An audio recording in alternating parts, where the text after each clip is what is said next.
ही हो। कल का दिन जो है पावन पवित्र दिवस है। 21 तारीख को यज्ञ शुभारंभ होने जा रहा है और आपके चैनल के जितने भी दर्शक हैं वो भी और जितनी संगत है वो भी सभी सादर आमंत्रित हैं। सभी लोग इस यज्ञ में आए।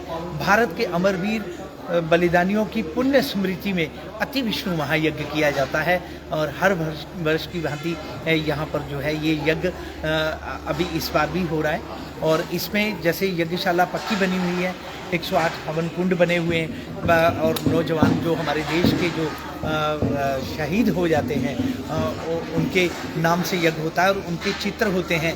यज्ञशाला के ऊपर शिखर के ऊपर हमारा भारत का आन बान शान गौरव जो है भारत का तिरंगा लहराया जाता है और जगह जगह से भारत के कोने कोने से काशी विश्वनाथ जी की भोलेनाथ जी की नगरी से और तीर्थराज प्रयाग की जो गंगा जमुना सरस्वती है वहाँ से श्री अयोध्या जी से चित्रकूट धाम से और मथुरा वृंदावन और श्री हरिद्वार फिर इसी तरह से मध्य प्रदेश हर जगह जगह से विद्वान आए हुए हैं। साधु संत महात्मा भारत के कोने कोने से वो यहाँ पर आएंगे।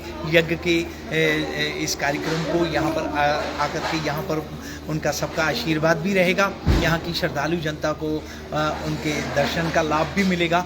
और इसी तरह से ये यज्ञ जो है जैसे कल 21 तारीख को शुभारंभ होगा, 22 तारीख को कलश यात्रा है और 21 तारीख को पाप घट दान है और 23 तारीख को अग्नि मंथन जैसे अग्नि मंथन करते हैं और उसके द्वारा कुंडों में स्थापना करके और फिर हवन का कार्यक्रम जो है वो सुचारू रूप से चलता रहेगा।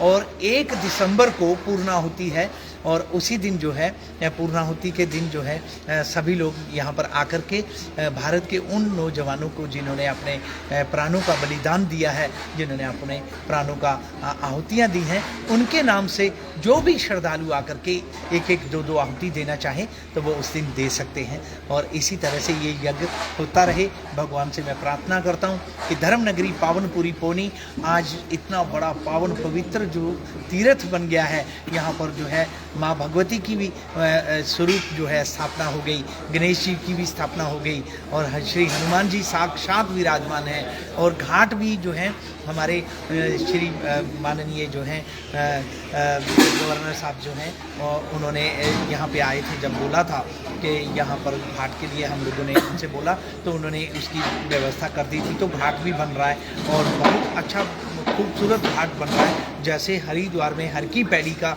जो स्वरूप है वही स्वरूप जो है यहाँ पर बनाया जा रहा है। और यहाँ पर भारत के अमरवीर शहीदों की पुण्य स्मृति में वीर स्तंभ की भी स्थापना है और भारत का तिरंगा भी यहाँ पर लहरा रहा है। तो आपके चैनल के माध्यम से जितने भी दर्शक हैं सभी को मैं सादर आमंत्रित करता हूँ। सभी लोग धर्म नगरी पावनपुरी पौनी में आएँ और आकर के यज्ञशाला का दर्शन करें और इस तरह से इसे जो पुण्य स्थल है उसका दर्शन करके यज्ञशाला की परिक्रमा करें और पुण्य के भागीदार। महाराज जी क्या महत्व रहता है जो लोग यहाँ पे आहुति देने आते हैं और इस यज्ञशाला की जगह परिक्रमा करते हैं? ऐसा है, हम लोगों ने प्रत्येक वर्ष जैसे मैं तीर्थ यात्रा करता हूँ, हमारे जितने भी परिकर हैं, जितने भी हमारे ब्रह्मदेव हैं, ब्राह्मण हैं, विद्वान हैं, हर जगह जगह तीर्थों में निवास करते हैं, हर जगह जगह तीर्थों में निवास करते हैं और वहाँ पर जाकर के जो है तीर्थों से हम इनको यही बोलते हैं कि आप अपने अपने तीर्थों में से जल और पुष्प और मिट्टी लेकर के आएँ। तो यज्ञशाला में और पूरे प्रांगण में हम लोग यहाँ पर उस जल को सिंचित करते हैं और मिट्टी को यहाँ पर स्थापित करते हैं। फूलों को भी आवाहन जब देवताओं का किया जाता है तो रखते हैं।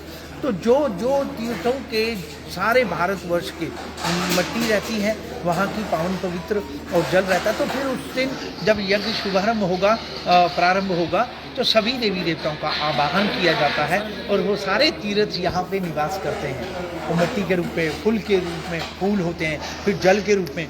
तो आज ऐसा हम लोग ऐसा मानते हैं कि जैसे हम उन तीर्थों में जा कर के दर्शन करके पुण्य के भागीदार बनते हैं, जो फल मिलता है वही फल हमारे को इस यज्ञशाला के दर्शन करके और परिक्रमा करके और यहाँ पर आकर के जब हम दर्शन करते हैं तो परिक्रमा करते हैं तो वो फल हमें यहाँ पर प्राप्त होता है।